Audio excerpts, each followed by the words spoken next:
Hi అండి, ఎలా ఉన్నారు? మేమండి మీ జాతరత్నాలు చాలా రోజుల తర్వాత కొత్త కంటెంట్తో మళ్ళీ వచ్చేసామండి. అక్కడే ఇక్కడ ఎందుకండి బాబు, పదండి మా ఊరు చూసేద్దాం.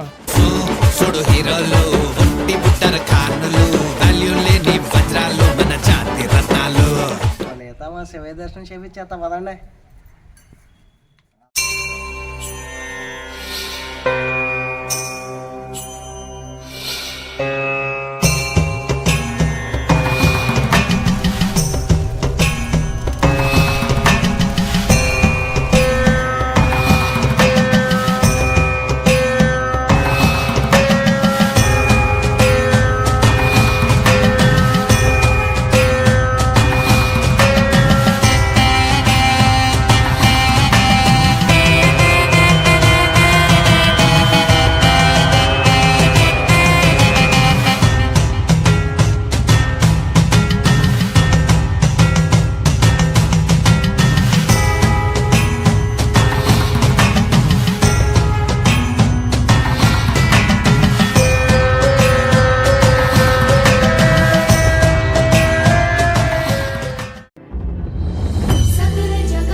ఒకసారి గుడి మొత్తం చూపించేస్తా పదండి.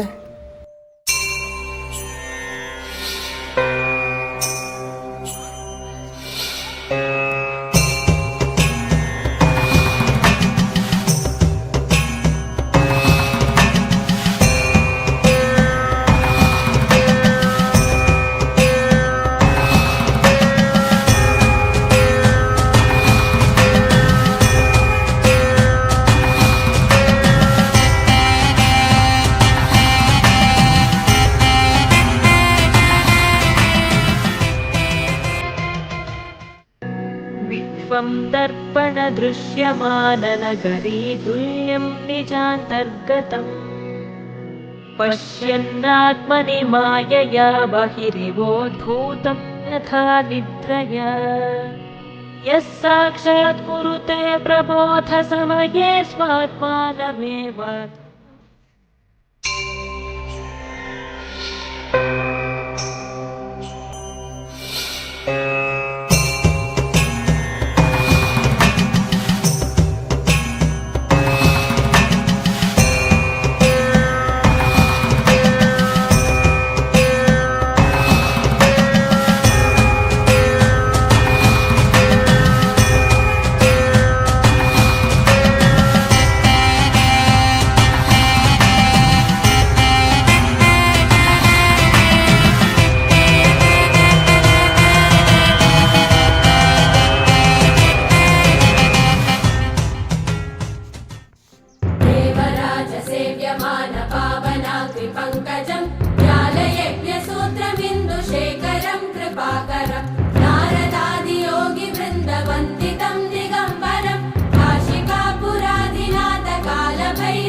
आदित्याय च सोमाय मंगलाय बुधाय च गुरुशुक्रशनिभ्यश्च राहुवे केतवे नमः.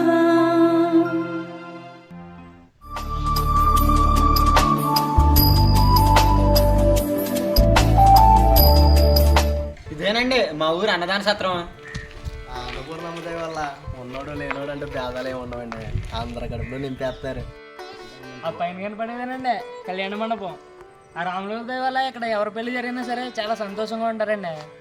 మా గుడికి ఇంకో ప్రత్యేకత ఉందండి, ఇదేనండి మా గుడి కోనేరు. ఇక్కడ దీపోత్సవాలు జరుగుతాయండి, చూడడానికి 2 కన్నులు చాలవండి, అంత అందంగా ఉంటది. ఇప్పుడైతే ఇలాగ ఉంది కానండి, శివరాత్రి చూడండి షేపోట్ అయిపోతారు మీరు, అంత బాగుంటది. ప్రబోధ సమయే స్వాత్మానమేవ త్వయం तस्मै श्रीगुरुमूर्तये नमः इदं श्रीदक्षिणामूर्तये तस्मै श्रीगुरुमूर्तये ఏనండి మా దక్షిణామూర్తి స్వామి చూసారా ఎంత ప్రశాంతంగా కూర్చున్నారో. బాబాయ్ అసలు విషయం చెప్పడం మర్చిపోయానండి. మా గుడికి ఇంకో పేరు ఉందండి, చిన్న కాశీ. మీరు కాశీకి వెళ్తే ఎంత పుణ్యం వద్దా, మా గుడికి వచ్చిన అంతే పుణ్యం వద్దండి. పదండి మా ఊరు గోశాల చూసేద్దురా.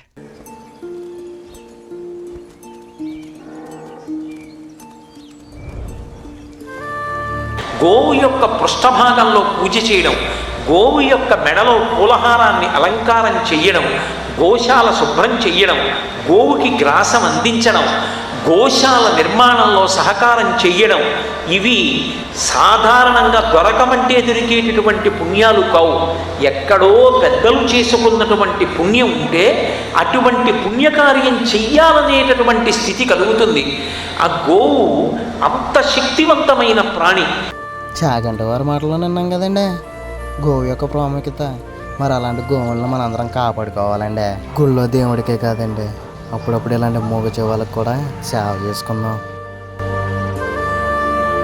మా శివని చూపిస్తామని ఏవేవో చూపిస్తున్నాం అనుకుంటున్నారు కదా. అయ్యి బాబాయ్ కోప్పడకండి. దేవాతి దేవుడు ఆది దేవుడు అయిన మా శివయ్యని అంత ఈజీగా ఎలా చూపించేస్తాం అనుకున్నారండి. ఇప్పుడు మా శివయ్య ఎలా వెలిసాడో, ఈ శివాలయం ఎంత అభివృద్ధి చెందడానికి ఎంతో కృషి చేసిన మా మురళి గారి మాటల్లోనే తెలుసుకుందాం పదండి. స్వామి, శివయ్య ఎలా వెలిసారు ఒకసారి మన వాళ్ళందరికీ అర్థమయ్యేలాగా ఒకసారి వివరించండి స్వామి.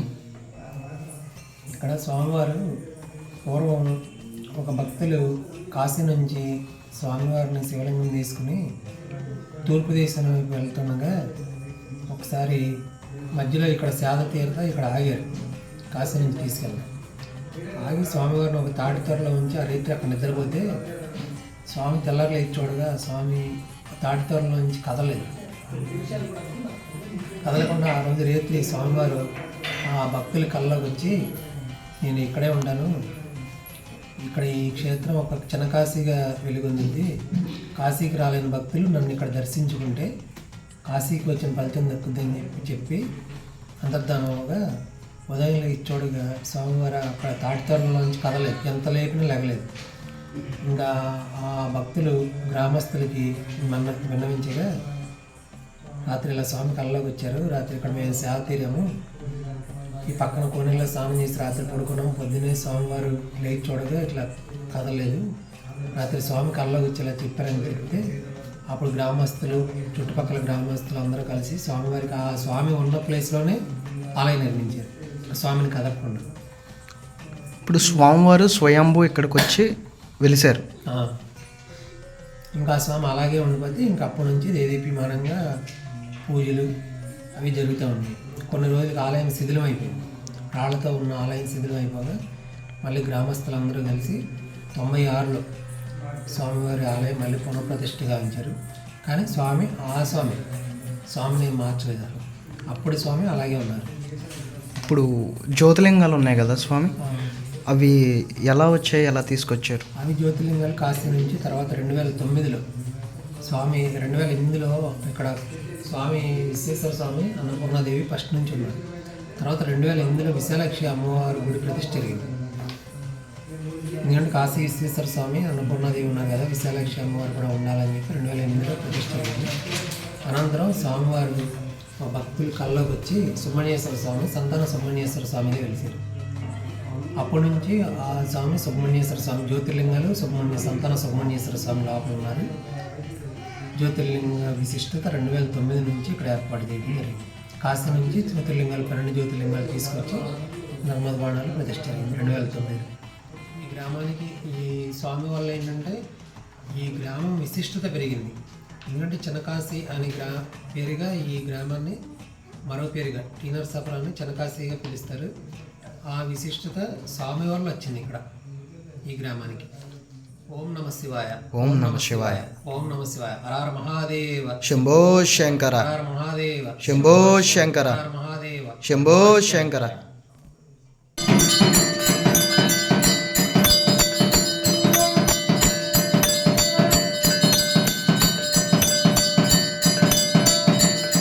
देवराज सेव्यमान पावनाग्रि पंकजं ज्ञानयज्ञसूत्रमिदं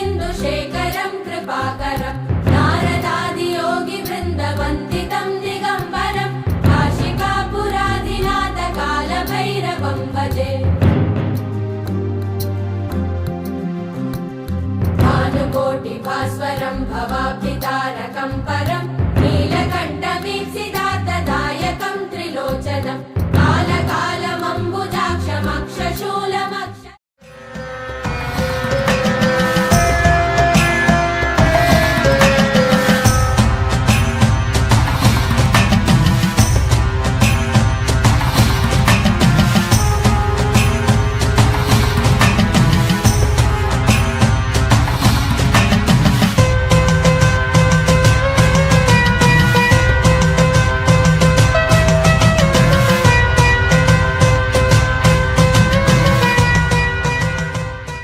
राजाय प्रसन्नसाहिने नमो वयं वै वैश्रवणाय कुर्महे समे कामान् कामकामेश्वरो वै श्रवणो ददातु कुबेराय वैश्रवणाय महाराजाय नमः ॐ तद्ब्रह्म ॐ तद्वायुः ॐ तदात्मा ॐ तत्सत्यम् ॐ तत्सर्वम् ॐ तत्पुरुषो नमः अन्तर्चलितभूतेषु गुहायां विश्वमूर्तिषु तं यज्ञष्टं वषट्कारस्व रुद्रत्मकं विष्णुत्वकं ब्रह्मत्वकं प्रजापतिः त्वं ददाभोध्योदृशोऽमृतं ब्रह्मभूर्भवस्वरोम् ईशानस्सर्वविद्यानाम् ईश्वरः सर्वभूतानां ब्रह्माधिपति ब्रह्मणोऽधिपति ब्रह्मशिवो मे अस्तु सदा शिवो.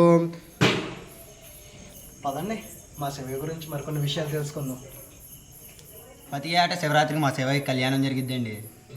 ఆ కళ్యాణం చూడడానికి ఊరంతా తండోపతండాలు వచ్చేస్తారండి బాబు. ఈ కళ్యాణంలో గొప్ప విశేషం ఉందండి. మా శివయ్యకి తలంబ్రాలు పోసే సమయంలో పెళ్లి కాని వాళ్ళు సంతానం లేని వాళ్ళు చెంగట్టేసుకున్న తలంబ్రాలు పుచ్చేసుకుంటారండి. పెళ్లి కాని వాళ్ళు అక్షింతలు కానీ సంతానం లేని వాళ్ళు పరమాన్నం కానీ తీసుకుంటారు. మా శివయ్య దయతో చాలామందికి సంతానం కలిగింది, ఎంతోమందికి పెళ్ళి అయిందండి. విన్నారు కదండి, అంత గొప్ప మహిమ కలదండి ఈ పుణ్యక్షేత్రం. ఊరు బాబాయ్ అన్నీ ఉన్నాయి కదండి, ఇలా చెప్పుకుంటూ పోతే చాలానే ఉన్నాయి మా శివయ్య లీలలో. ఇయేనండి మా ఊరు శివాలయం విశేషాలు. ఏంటి ఎప్పుడైనా మా ఊరు వచ్చారనుకోండి, అన్నపూర్ణ విశాలాక్ష సమేత కాశీ విశ్వేశ్వర స్వామి గుడికి రావడం మర్చిపోకండి. మా శివయ్య దయ మీకు ఎప్పుడు ఉండాలని మనస్ఫూర్తిగా కోరుకుంటూ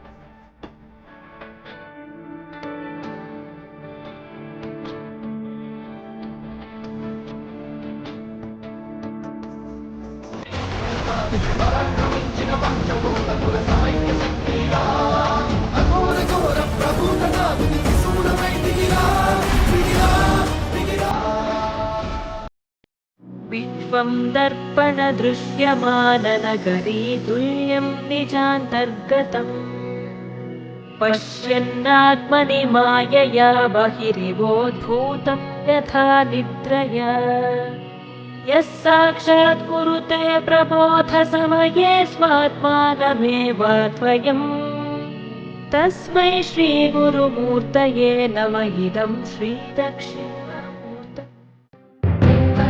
सेव्यमानपावनाग्निपङ्कजं ज्ञानयज्ञसूत्रबिन्दुशेखरं कृपाकरं नारदादियोगिवृन्दवन्दितं दिगम्बरं काशिकापुराधिनाथकालभैरवं भजे. भानुकोटिभास्वरं भवाब्धितारकं परं नीलकण्ठवीक्षितार्थदायकं त्रिलोचनम्. ఉంటామండి మేము